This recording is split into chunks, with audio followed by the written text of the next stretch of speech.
Yes. Master Tudor, Yes. Master Botkin, Yes. Master Combs. Yes. Judge Taylor. Yes.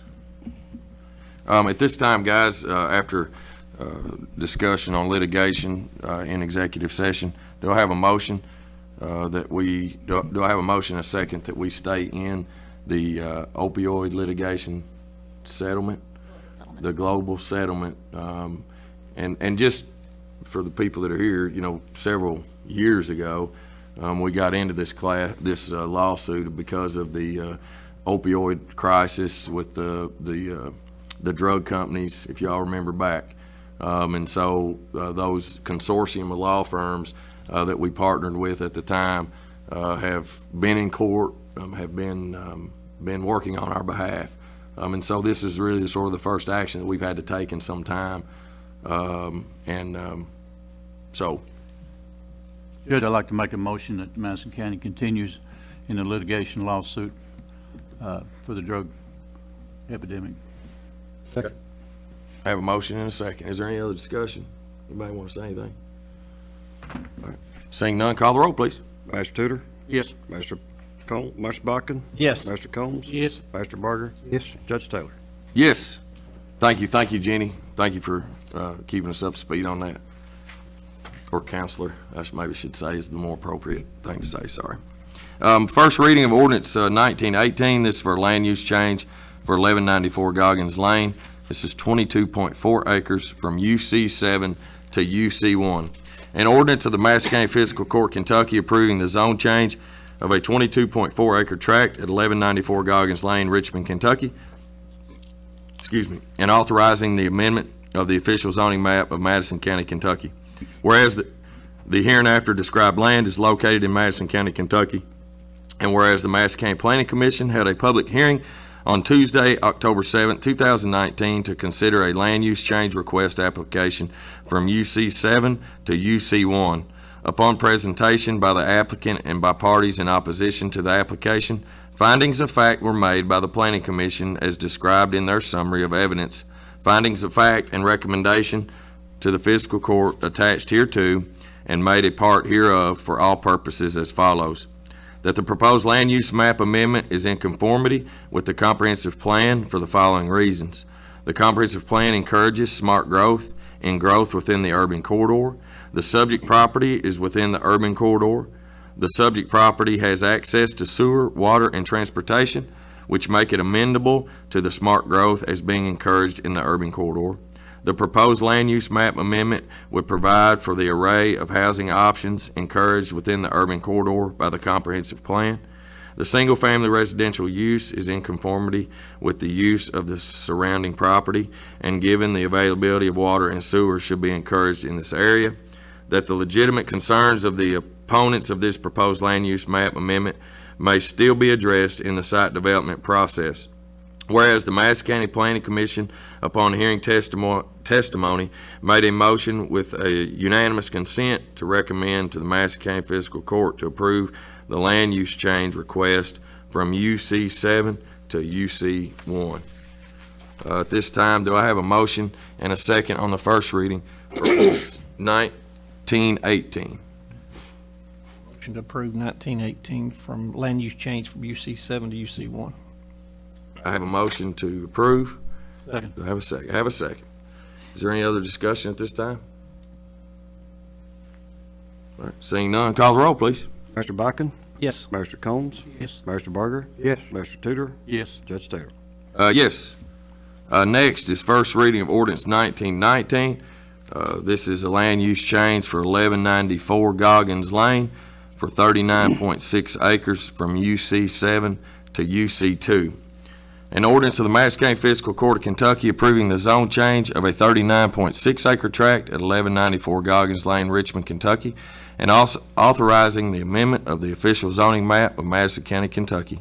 Whereas the hereinafter described land is located in Madison County, Kentucky, and whereas the Madison County Planning Commission held a public hearing on Tuesday, October 7, 2019, to consider a land use change request application from UC7 to UC2. Upon presentation by the applicant and by parties in opposition to the application, findings of fact were made by the Planning Commission as described in the summary of evidence. finding of fact and recommendation to the fiscal court attached hereto and made a part hereof for all purposes as follows.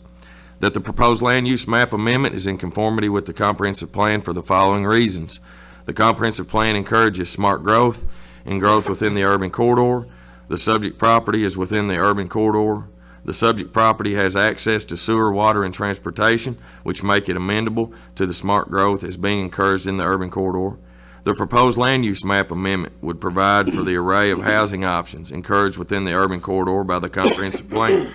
That multifamily residential use is in conformity with the use of the surrounding property, the topo and the unique position of the land, and given the availability of water and sewer should be encouraged in this area. That the property was particularly suited to multifamily housing given its topography, location, access to infrastructure. That the legitimate concerns of the opponents of this proposed land use map amendment may still be addressed in the site development process. Whereas the Madison County Planning Commission, upon hearing testimony, made a motion and voted 6-1 to recommend to the Madison County Fiscal Court to approve the land use change request from UC 7 to UC 2. At this time, guys, do I have a motion and a second to approve the first reading of ordinance 1919? Motion to approve ordinance 1919 land use change for 1194 Goggins Lane from UC 7 to UC 2. I have a motion. Do I have a second? I'll second. I have a motion and a second. Do we have any further discussion at this time, guys? I have a concern about the amount of UC2 property compared to the amount of UC1.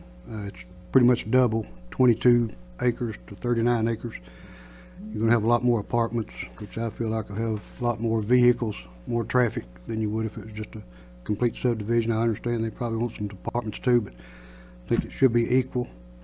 But the other side of that is that's not my call right now. That's up to the Planning Commission. I just hope that they'll do the right thing and address this when they hear it.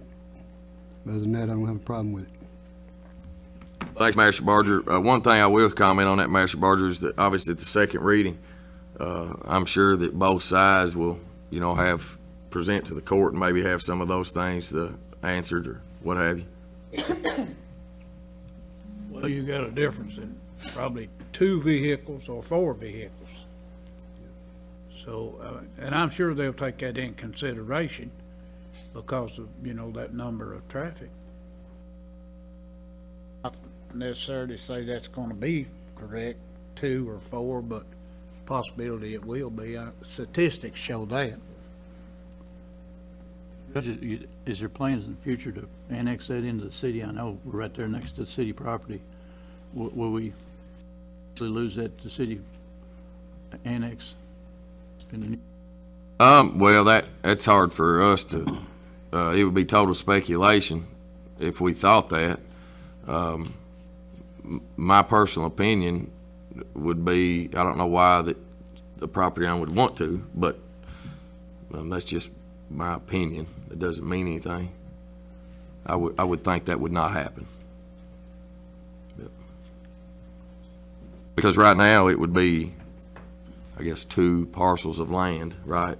And once you get it developed, it's multiple owners of land at that point too, so.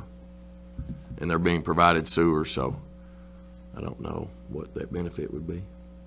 So. Yep. Anything else? We have a motion and a second on the floor. So, if nothing else, call the roll, please. Master Combs? Yes. Master Barger? Yes. Master Tudor? Yes. Master Botkin? Yes. Judge Taylor? Yes. Thanks, guys. Hey, I do want to say that this was a first reading for those there in the audience. You will have a chance to speak at the second. That's when the public hearing actually will be, and that's when we have to advertise it for. So, anybody that you're welcome to stay, but anybody that wants to leave, you're welcome to leave at this time as well. So, thank you all. Thanks. Next is the first reading of ordinance 1920. This is snow and salt trucks.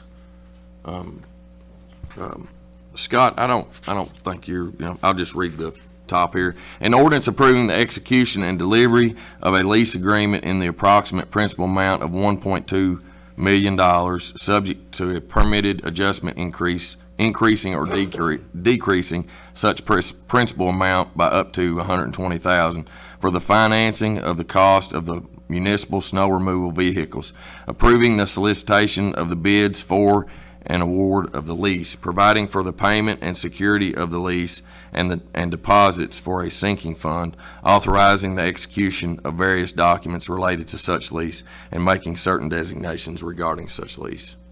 So if y'all approve in the first reading of ordinance 1920, I need a motion and a second, please. Good. Second. I have a motion and a second. Is there any discussion? Seeing none, call the roll, please. Master Barger? Yes. Master Tudor? Yes. Master Buckin? Yes. Master Combs? Yes. Judge Taylor? Yes. Thanks, guys. Next, this is where we amended the agenda. This is first reading of ordinance 1921. This is the recall on the ad valorem rate. An ordinance relating to the repeal of ordinance 1914 and the setting of the 2019 ad valorem tax rate for Madison County, Kentucky.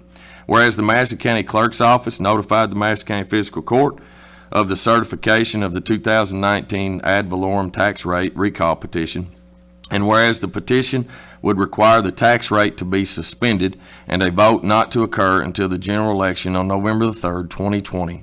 And whereas citizens communicated a desire to await criminal justice reforms by the General Assembly prior to raising an ad valorem tax to pay for the construction of a jail.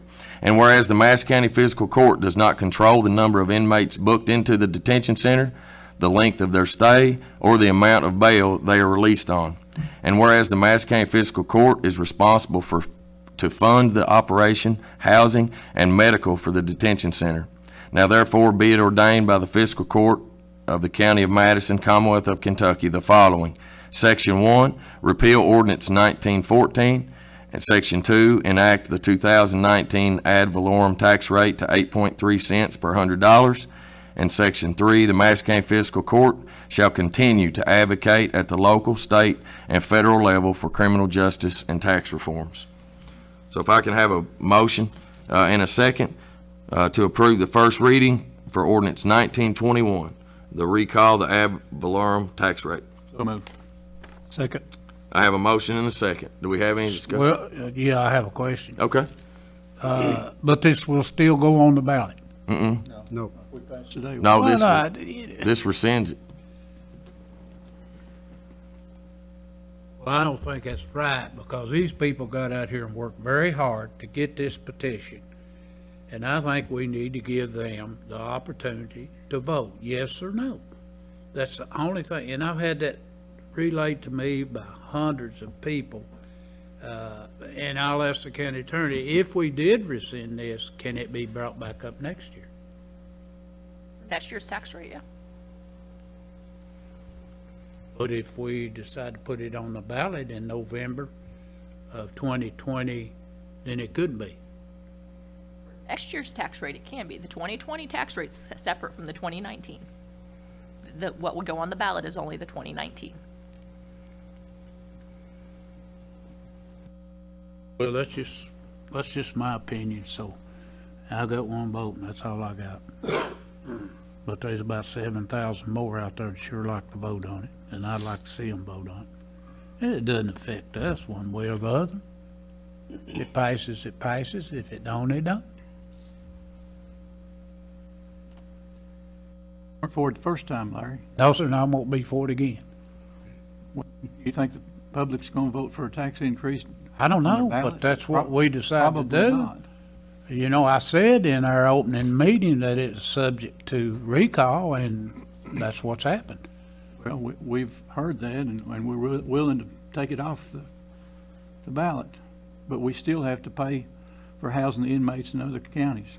We still have to pay the bills, even though we don't get this tax increase understand that on the fully. property tax.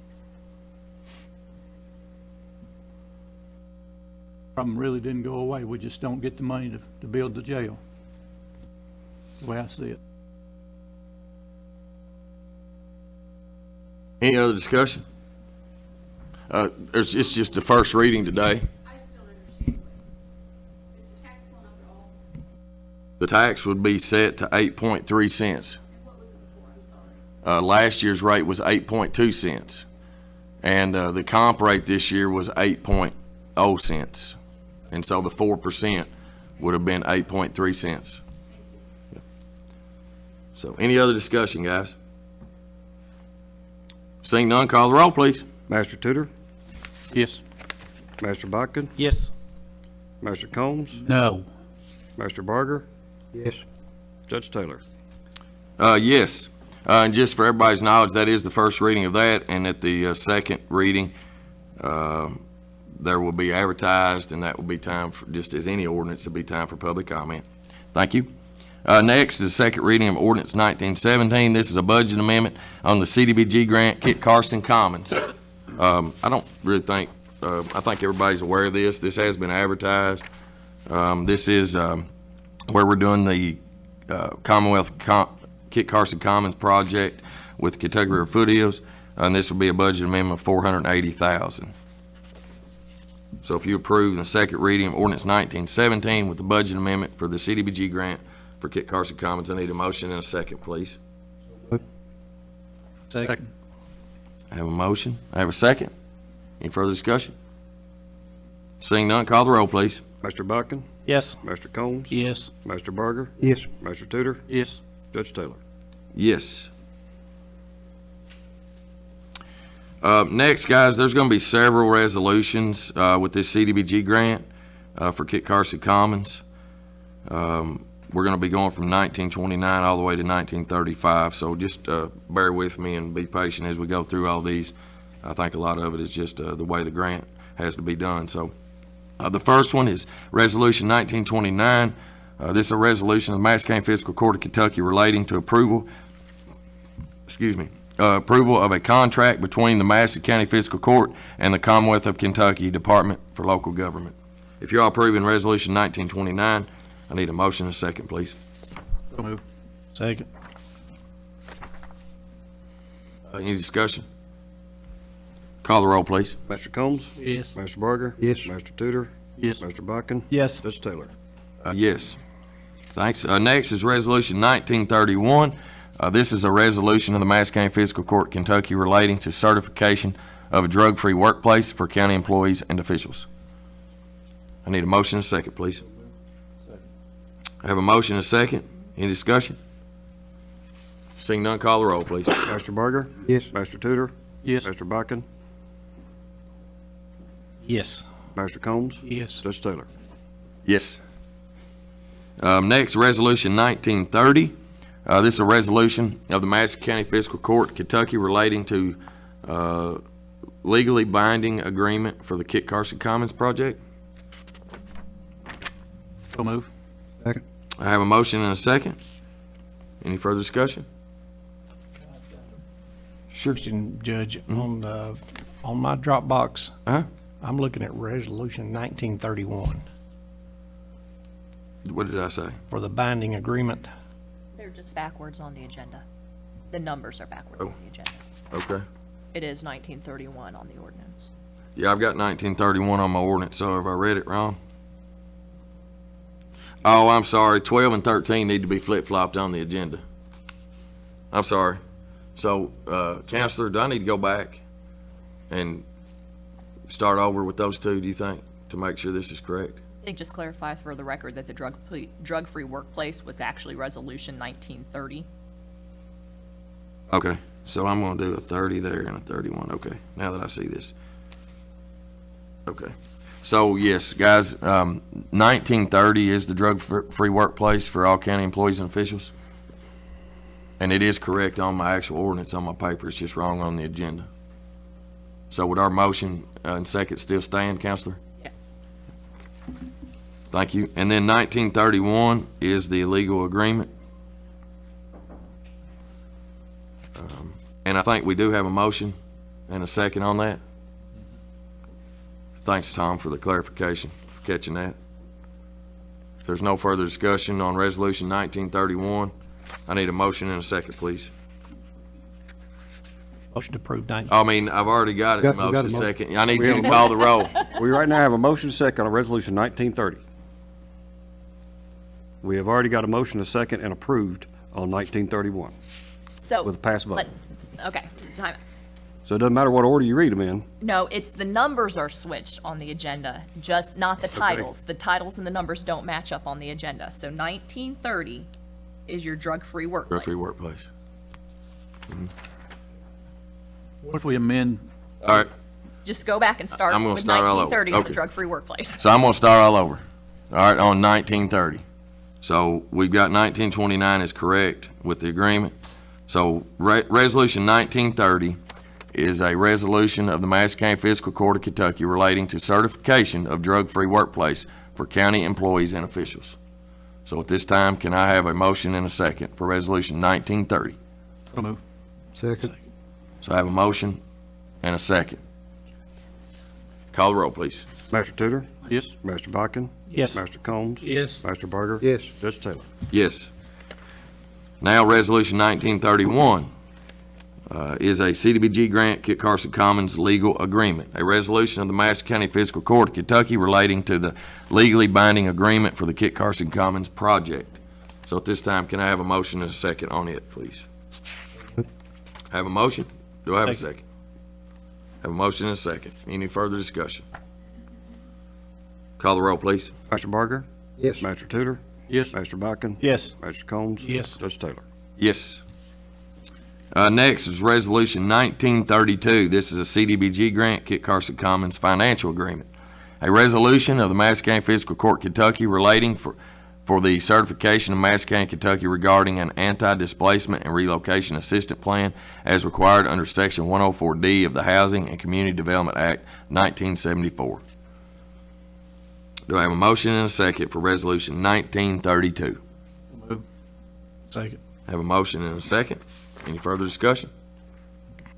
Seeing none, call the roll, please. Master Bodkin, Yes. Master Combs, Yes. Master Berger, Yes. Master Tudor, Yes? Judge Taylor. Yes. Resolution 1933, the CDBG grant, Kit Carson Commons Procurement Code. A resolution of the Madison County Fiscal Court of Kentucky relating to the KCDBG Procurement Code for the Kit Carson Commons project. This time I need a motion and a second for Resolution 1933, please. I have a motion and a second. Seeing no discussion, call the roll, please. Master Combs, Yes. Master Berger. Yes. Master Tudor. Yes? Master Bodkin, Yes. Judge Taylor. Yes. Resolution 1934, CDBG grant, Kit Carson Commons Fair Housing. A resolution of the Madison County Fiscal Court, Kentucky, relating to the fair housing resolution for the Kit Carson Commons project. I need a motion and a second, please. So move. Second. I have a motion and a second for Resolution 1934. Seeing no discussion needed, call the roll. Master Berger, Yes. Master Tudor. Yes. Master Bodkin. Yes. Master Combs. Yes. Judge Taylor. Yes. Next, Resolution 1935. This is CDBG grant, Kit Carson Commons handicap accessibility. A resolution for Madison County, Kentucky approving procedures for compliance with 504 regulations on handicap accessibility. I need a motion and a second to approve Resolution 1935. So moved. Have a motion and a second. Seeing no discussion, call the roll, please. Master Tudor. Yes? Master Bodkin. Yes. Master Combs. Yes. Master Berger. Yes. Judge Taylor. Yes. Next on the agenda, still dealing with grant, Kit Carson Commons CDBG grant, authorization to sign CDBG grant, Kit Carson Commons funding letter. Second. I have a motion and a second. Is there any discussion?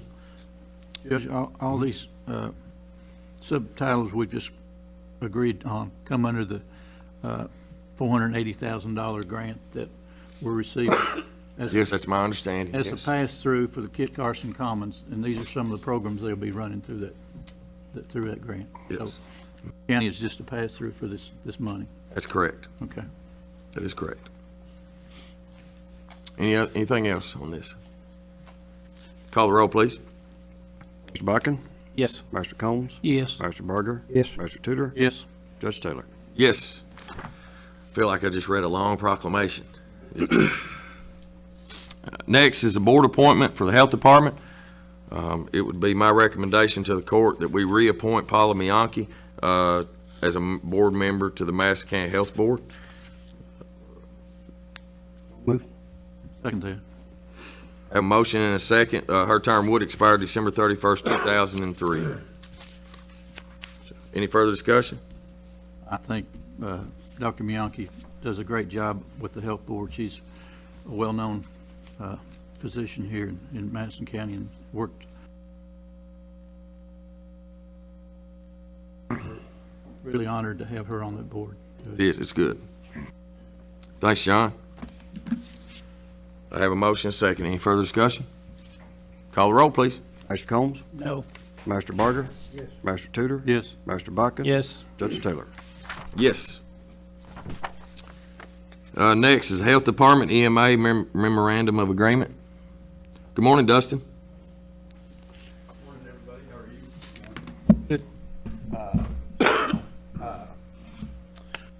Want to ask the court's permission to allow me to sign a memorandum of agreement with Madison County Health Department. What this is they don't have any vehicles capable of pulling trailers for their point of dispensing. If we ever had to provide medical immunization for some situation, they would set up a point of dispensing. Schools, churches, things like that, wherever the need was. And they've asked us if we could provide a vehicle to get those trailers to those points. And we've agreed about this in the past. Again, just asking the court's permission to allow me to sign that agreement. Do you have a vehicle to pull? Yeah, we do. Yep. Okay. Yep. Make an informal motion.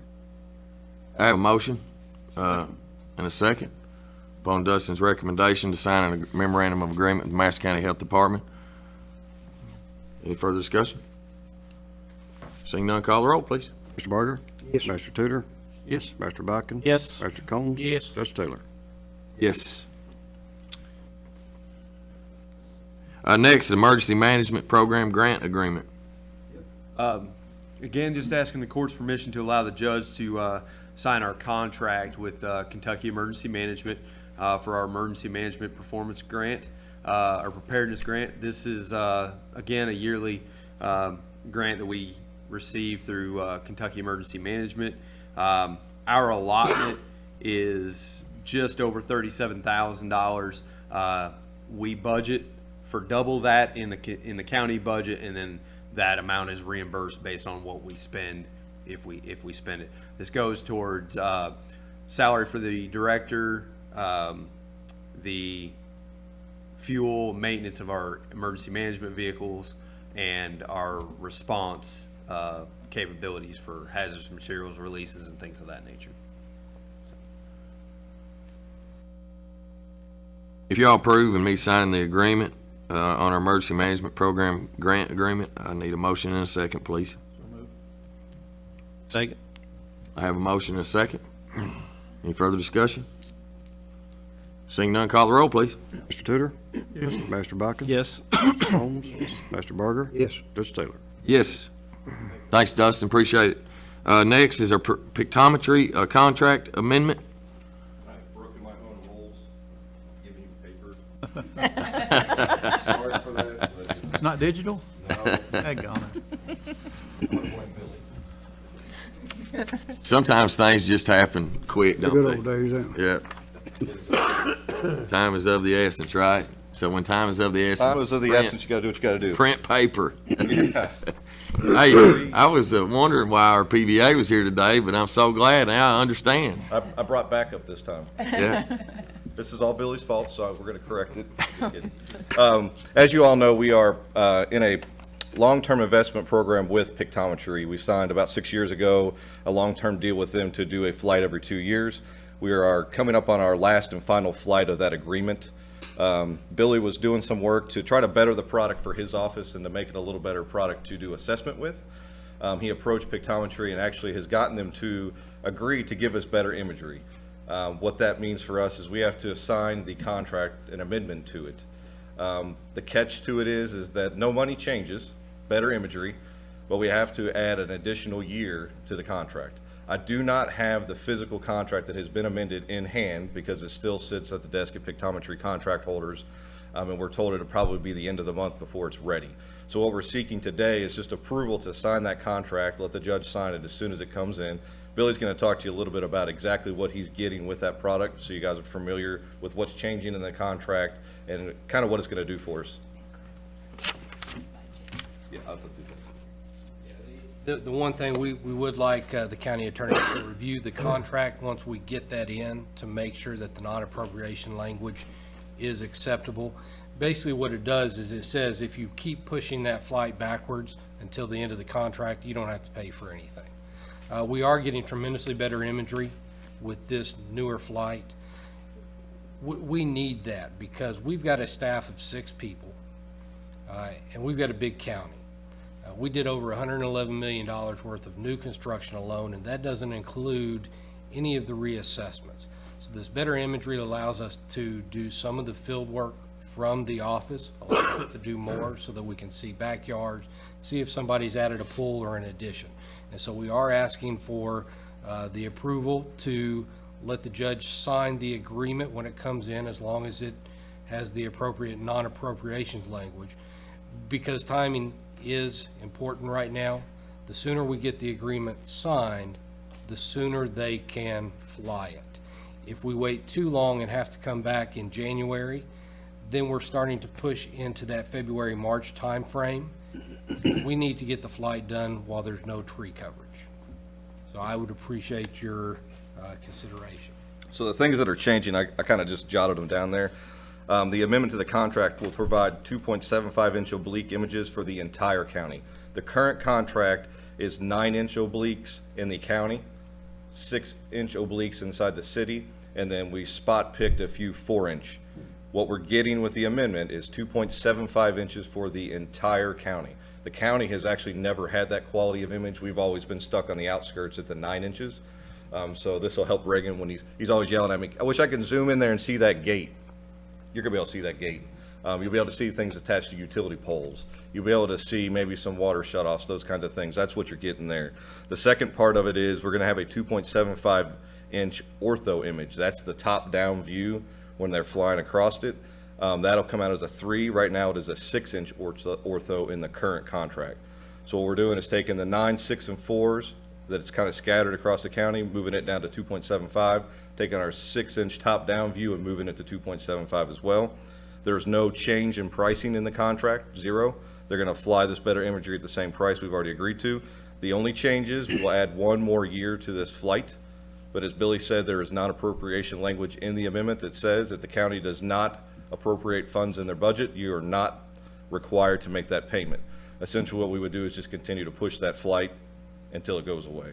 We would not make any more payment. So we don't have the physical contract, but we're just asking permission for the judge to sign it as soon as it arrives, so that as soon as it hits his desk, he can sign it, we get it to pictometry, and they get us on the flight schedule to hopefully fly December, is that what they said? Middle into December. That way we have no risk of running into, leaves on trees and those kinds of things, push it any further. Chris, after this flight, when would be your next scheduled flight? Well, as soon as this one's over, we'll get back with pictometry and probably do another long-term investment with them again.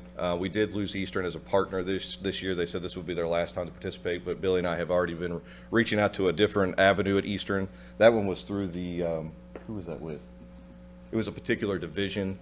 Their emergency management people were not involved in that, and their facility services people were not involved in that contract. It was just one specific portion of Eastern, so we're going to go back and reach out to them and see if we can get them back on board. But the city of Berea participates, the city of Richmond, Berea College, and ourselves. So we split this large sum down into a pretty manageable cost for all of us. So we will go again for probably another 6-year term where you fly every 2 years.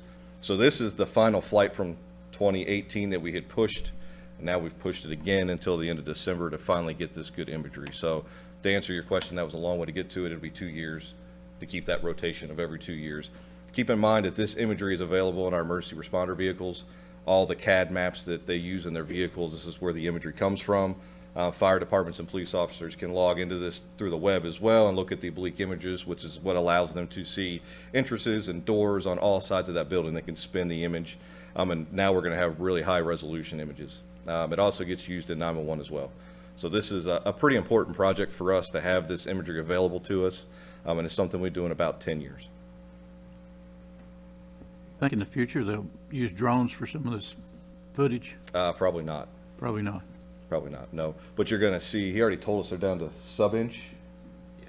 Somebody in Kentucky is flying sub-inch imagery, so that's less than 1 inch per foot. We're at 2.75. So you'll see those changes. It's getting ridiculous what you can see from the sky, right? Big Brother is watching. I tell you, it also helps the road department a lot. I mean, it helps us when we're trying to identify certain areas. I mean, when you can zoom in. I know there's a lot of places inside more of our urban areas that we have a better view. You know, we use it when you guys are in our office sometimes when we're looking up a situation or an issue. It's easier to put our eyes on it, so. Kind of brought up a good point. Just that was last Tuesday, not election night. I had just gotten home from airing that on Facebook and TV, and Dustin calls and said there was what was she, 15, 17, 14, 13, 12-year-old girl, I think you said, that was missing in the county. All that emergency management had was a ping from her cell phone the last time before her cell phone died. They actually sent us that screenshot of where that last known point was. We were able to take that point and to transpose it onto the pictometry image to get them fairly close to where she was found. So that's another That's awesome. avenue for what we use it for. That's great. We probably got lucky, I guess, but she was pretty darn close to where we had pinpointed her with that last known location using pictometry. The officers in the field got printed imagery, but they also had access to it on their cell phones that they had coverage where they were worried about waterfalls and creeks.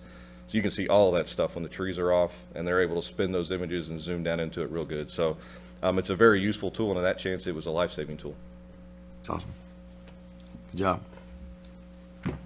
Thanks, Billy. Appreciate you. I think it'll definitely help Billy and his group get a fair assessment of folks' property, and I mean, that's what everybody's after these days, so that's good. Glad you have another tool. It's not only used by Billy's office, but every other department Water company uses it. in the county has that availability. The sheriff's department, the road department, Tim's fire department, you know, even Dustin at the CSEF department, you know, he has that ability to pick up the computer and pull those pictures. They're located. Absolutely. Make a motion to give the judge approval to sign contract, said contract that we've been discussing. Second that. I have a motion and a second to allow me to authorization to sign the amendment to the contract once it's in, after review of our counselor. Any further discussion? Seeing none, call the roll, please. Mr. Buchan? Yes. Mr. Combs? Yes. Mr. Berger? Yes. Mr. Tudor? Yes. Judge Taylor? Yes. Thank you, guys. Thanks, guys. Thanks, Bill. Appreciate you being here. Next, a rocket docket presentation, our County Attorney, Jenny Hayman. Thank you, Judge.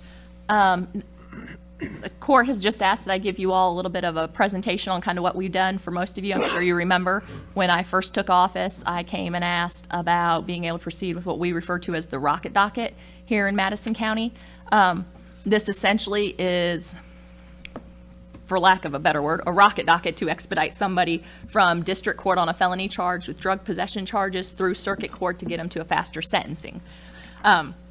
When I originally presented this, we used the numbers 6 months on average through the state to get through a circuit court case. We provided numbers for you all saying I could at least get it down to 30 days to make a difference in the money that's being saved. We started the program in February. I calculated the numbers this past weekend to go through essentially the end of October. We have 90 people who we've passed through rocket docket. 81 of them have been completed. We're waiting for the next rocket docket in November for the remaining 9 or 10 of them. The average number of days that we were able to get those individuals through was 17.91. So that's from arrest through sentencing in circuit court. So we were able to beat our 30-day kind of average that we were hoping to look at. Doing so, to calculate the difference, for those 81 inmates, instead of costing us over $450,000 at the $31 a day, they've cost us $45,000 for that. So it brought a savings to the county of about $406,000 just for the inmates that actually have completed the rocket docket program. Of course, we started out a little slow, trying to get used to it, but it continuously grows as the dockets go on. We see more and more people that we're able to put through the rocket docket. The circuit court judges, Judge Logue, David Smith, and Jennifer Smith have been very supportive of the program. Unfortunately, we still have fairly large dockets. I know, as the sheriff and the jail knows, and a lot of times people aren't eligible. The idea of the rocket docket is for those with drug charges. What we see now is a lot of drug charges with other stuff, but unfortunately, Madison County does have a high number of violent crime offenses, so making those people completely ineligible on victim-related crimes. So we're hoping to kind of continue to grow the program by maybe the people who have non-violent offenses attached, but not necessarily a direct drug charge. Right now, we're only looking at possession trafficking charges.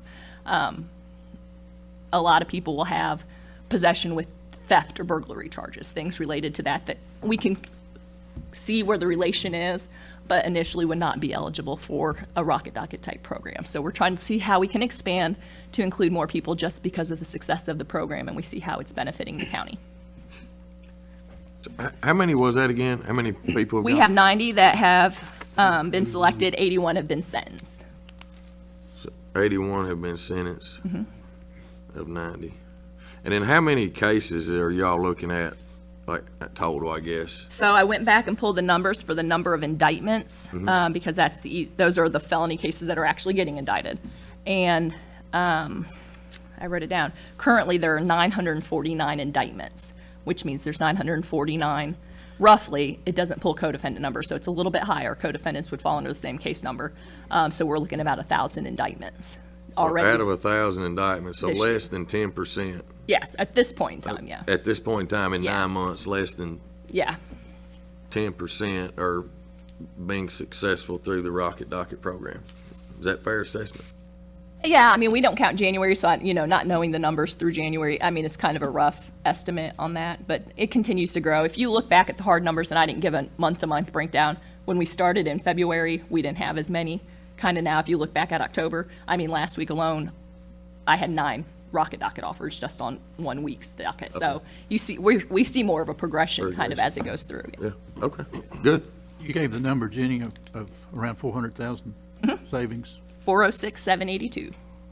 That's a pretty amazing number for, 10 months in the program. You're looking at a little over 100 a year, or 10% of your indictments possibly going through the rocket docket. And we do project that number is going to increase again. If we could go pull, over time, we would say over 2 years, we would see a higher percentage just because, we try to transition into it and see what we can do. I did pull the numbers for the indictments from the last 2 years, kind of to give you guys a perspective of where we're at. In 2018, of individual case numbers alone, there were 925 total. So on average, what we assume for co-defendants, you would say they probably only had 1,000 indictments through the end of 2018. And we're at 1,000 now. District court? No, indictments are circuit court. Those are felony cases that go up to circuit court. The docket increase for district court at the end of September, I did it through the quarter, through the first 3 quarters.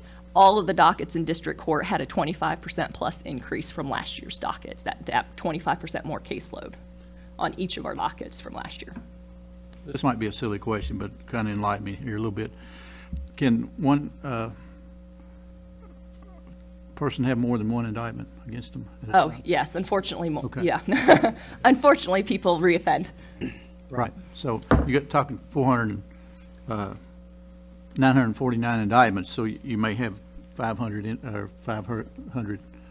incarcerations there or so. 500 individuals. I didn't do those numbers. I mean, there's any That's variable just, that could be, but yeah. that's assuming everybody has 2. I don't, there are success stories. There are people, we have some, when I was going through the numbers, there's a high reoffense rate, not only prior to getting sentenced, people violating their conditions, but even after. But we had a good, just on the rocket docket cases, we had a good dozen or so that they're on diversion and they're staying on diversion, so. On that 400 and some thousand that you're talking about, where's that figure come from? How do you? Just hard numbers. If it costs us $31 a day, So that's what you're basing it on, the $31 a day? If it costs $31 a day for 81 inmates, on average, it's 180 days. That puts you at 450,000. With it's the average, and I just rounded it up to 18 days, is at 45,000, making a difference of 406,000 savings.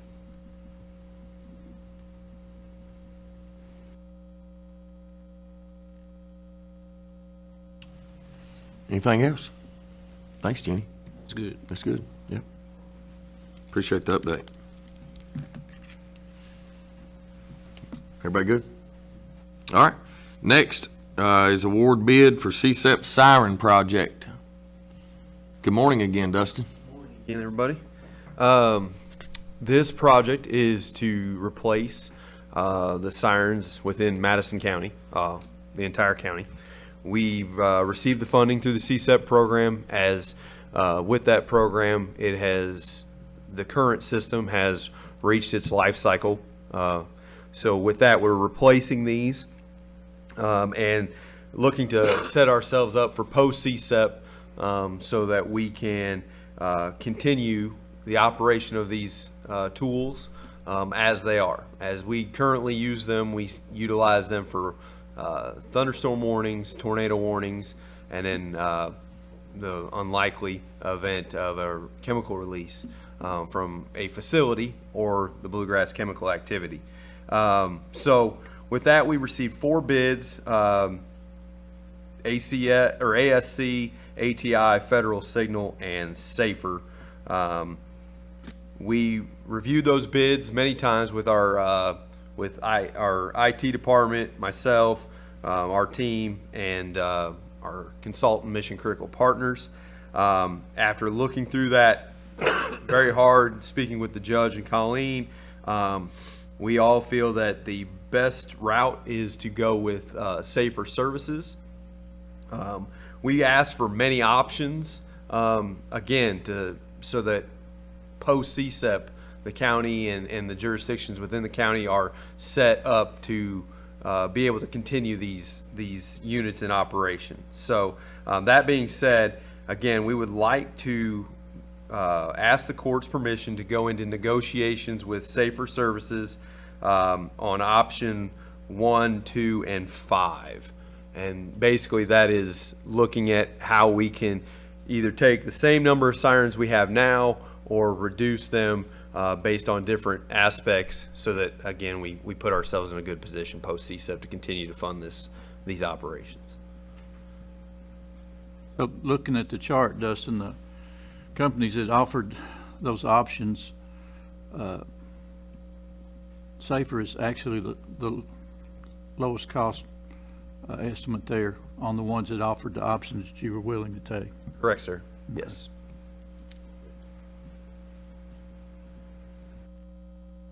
If y'all approve and recommendation by Dustin Heiser on the siren bids, I need a motion and a second, please. So move. Second. So we have a motion and a second to allow Dustin and his team to go into negotiations with Safer Inc. Is it Safer? Safer Services. Safer Services for our siren award project, or for our siren project. Any further discussion? Seeing none, call the roll, please. Mr. Combs? Yes. Mr. Berger? Yes. Mr. Tudor? Yes. Mr. Bucket? Yes. Judge Taylor? Yes. Thank you. Thanks. We'll talk with Safer, and then we'll be back in December to What happens to the old sirens? what's happening to the old ones.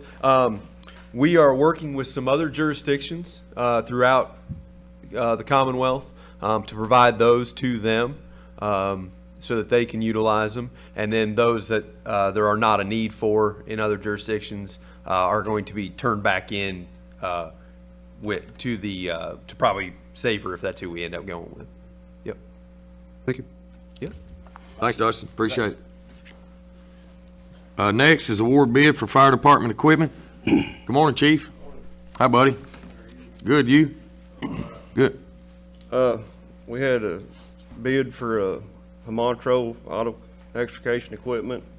Would include a ram, a cutter, combi tool, and a spreader. This will go on our engine too.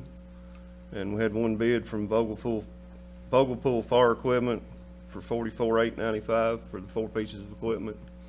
These are battery operated equipment. They're lighter weight, and easier for the guys and gals on the department to handle. There's no hoses, motors, or anything, and these are also made that if down the road 15, 20 years, if something happens to the battery mechanism, we can have them changed over to hydraulic at that time for $1,000 or so.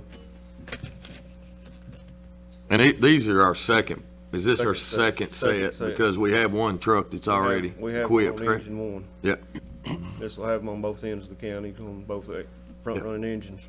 yep, okay. How often, Chief, do you have to use this equipment? Recently, we've, about 3 out of every 10 accidents we go on, our tools are pulled off and our guys are using them. Pulled off about every auto accident we go on, but 3 out of 10, our guys are actually doing the auto extrication with them at this time. This is not really a cutting tool, this is an expanding tool that opens a, It expands, it cuts, and it also lifts. Dual pushes. purpose. There's actually 4 different tools. okay. All right, if y'all approve in the award of the fire department equipment to Vogel Pool Fire Equipment for a quote of $44,895, I need a motion and a second, please. With Tim's recommendation, I'd like to make a motion to approve the Vogel Pool fire equipment for $44,895. Thank you, John. Do I have a second? Second. Have a motion and a second. Any further discussion? Seeing none, call the roll, please. Master Barger? Yes. Master Tudor? Yes. Master Buckin? Yes. Master Combs? Yes. Judge Taylor? Yes. Thanks, Chief. Appreciate it. Next is a personnel, road department. It's a new hire. Good morning, Scott. We would like to make a recommendation today to hire Randall Rawlings. His start date would be 11/3/19. His starting pay would be $14 an hour. He is with us here today, and he does have a CDL. What's the start date again, Scott? 14. Start date. Start date is Start date 11/13. All right. Thank you. Good, I'd like to make a motion to hire Randall Rawlings for the road department as a CDL driver, general laborer. All right, I have a motion. Do I have a second? Second. Have a motion and a second. Any further discussion? Seeing none, call the roll, please. Master Tudor? Yes. Master Buckin? Yes. Master Combs? Yes. Master Barger? Yes. Judge Taylor? Yes. Thank you. Randall, appreciate you being here today, man. Look forward to working with you. Thanks. Next is personnel. This is EMA CSEP department. Dustin? We'd like to ask the court's permission to promote Courtney Rader from database admin to public information officer. Her hourly wage would be $19.74 an hour, effective date 11/13 of 19. Courtney, she comes to us, well, she's been our database admin, and she has a degree in public relations and some background doing this type of stuff for other companies in the past. We think she'll be a great asset in this position. This is a fully funded CSEP position. Thanks, Dustin. You bet. If y'all approve Dustin's recommendation to hire Courtney Rader at $19.74 per hour. Per hour? Yes. Yep, per hour. Effective date November 13th, 2019. I need a motion and a second, please. Second. I have a motion, I have a second. Any further discussion? Seeing none, call the roll. Master Buckin? Yes. Master Combs? Yes. Master Barger? Yes. Master Tudor? Yes. Judge Taylor? Yes. Thank you all. Thanks, Dustin. Appreciate it. Next is Judge's Report. We just got a few announcements today. Berea's Kiwanis Club will hold their annual charity auction on Saturday and Sunday, November 23rd and 24th, and will be aired on WKXO 103.5 FM, cable channel 378, Berea Online, and Facebook Online. All proceeds benefit the local charities of the Berea Kiwanis Club. Bring the kids out to see Santa Claus at the Richmond Battlefield Park on Battlefield Memorial Highway on Sunday, November 24th from 2 until 4:30 p.m. Post 7 of the Kentucky State Police will begin their annual Cram the Cruiser food drive on Monday, November 25th and run through Monday, December 9th at the Richmond Kroger's. Richmond Police Department will be having their food drive beginning on Monday, November 25th, and running through the end of the year at Richmond's Walmart. The deadline for Richmond's Christmas Parade is fast approaching. If your organization or group wants to be in the parade, contact Richmond Parks and Recreation soon. Richmond's Christmas Parade will be Friday, December 6th, beginning at 6 p.m. Berea's Christmas Parade will be Saturday, December 7th, beginning at 6 p.m. Contact the Berea Chamber of Commerce to register for Berea's Parade. Berea's Christmas Bazaar on College Square will be Saturday, December 7th, beginning at 1 p.m. Contact the Berea Chamber for more information. And that's all I have. Next is comments from magistrates.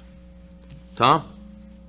I don't have a lot today, Judge. I just want to, as yesterday was Veterans Day, I just want to once again just say thank you for the service of the veterans here in Madison County. We're very fortunate that we have a good veteran population in Madison County, and we owe them a great deal, and we certainly appreciate their service, and it will not be forgotten.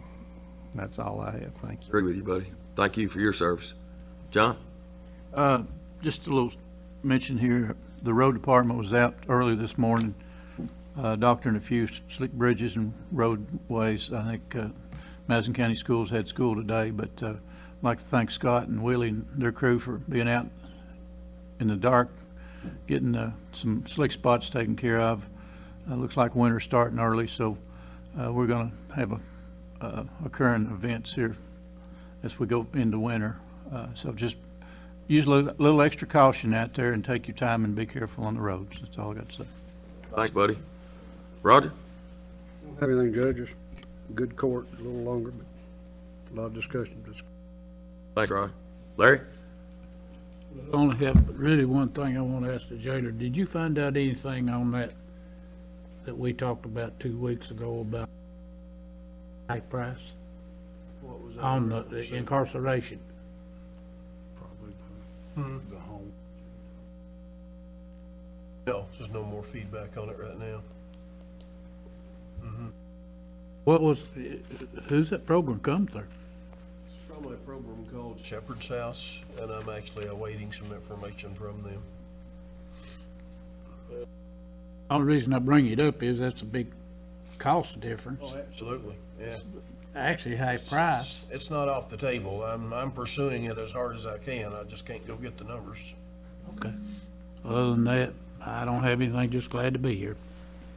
Kenny, you got anything today? No, sir. Kenny, you good? Sheriff? No, sir. Steve? Yes, Judge, I would like have a couple of things I'd like to mention. First is I'd like to recognize the staff in the jail. We've had a lot of drug introductions lately through intelligence and follow-up. We've gotten rid of a lot of drugs from the jail. In particular, we had a drug drop at the hospital that the inmate was taken to the hospital. A drug drop was initiated there, and the jail staff intercepted that, retrieved the drugs, arrested the people that dropped the drugs, and put them in jail along with their son that had done a fake trip to the hospital. Great job by all of them, just the follow-up and the intelligence gathering and the follow-up with the bust and the arrest. We've had several others inside the jail. We've retrieved 4 rather large bags of crystal meth and gotten those out of the jail and charged everyone that's involved with that. So citations are being written on all of these, and they will be prosecuted. We did have a female inmate Sunday with a drug overdose. Jail staff revived her with the use of Narcan. She was transported to the hospital, is now stable and back at the jail and doing well. We have jail training going on this week. That's in the Madison room of the courthouse annex. All jail staff will be attending that. That's actually being done by a contractor as Jeff Carter from Fayette County. But that is part of our mandated annual training of 24 hours. And also next week I will start with our initial meeting with National Institute of Corrections, who is assisting something I've been asking for months, 6 months or more. And they will be assisting in evaluating our criminal justice system in Madison County to identify anything that has an impact on the jail count, or that we can be more efficient and cost effective. Our current jail count is 380 in-house, 54 on our home incarceration program, and 88 out in other counties. So right now, we have a total of 522 inmates that Madison County is responsible for. That's all I've got, Judge. Thank you. Thank you for the update, Steve. Appreciate that. Judge, I got something else if I Sure. just thought of. Yeah. Tom and I and yourself was at the conference, and they had a poll there that you could sit down and vote just like voting in an election. And I said Tom, I meant John and I were there. But we took the vote, and when it was all said and done, they sent us all by email a report of what was at the top and what was at the bottom as far as concerns for each county. It didn't say roads, it said infrastructure, but most of that is concerning with roads. That was number one, but jails was number two. That's across the state. That's not a problem just for here. It's a problem across the state. Just want to let people know that. Thank you, Roger. They emailed that survey to all of us as well. Mm-hmm. Yeah.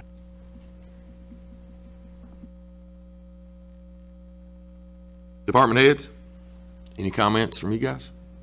Thank you all for being here. Appreciate you being here today. Comments from the audience? Yes, ma'am.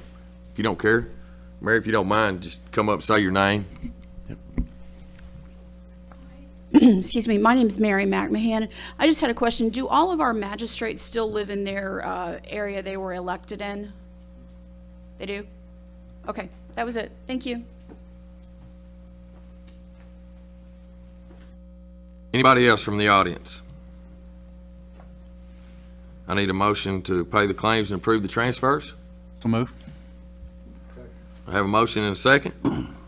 No discussion. Call the roll, please. Master Combs? Yes. Master Barger? Yes. Master Tudor? Yes. Master Buchan? Yes. Judge Taylor? Yes. Next meeting is November the 26th, 2019. That'll be in Richmond. Again, that's November the 26th, 2019. That'll be in Richmond. I need a motion and a second to adjourn. So move. I have a motion and a second. Call the roll, please. Master Barger? Yes. Master Tudor? Yes. Master Buchan? Yes. Master Combs? Yes. Judge Taylor? Yes. Scott. Thanks, guys. Appreciate everybody being here. Scott.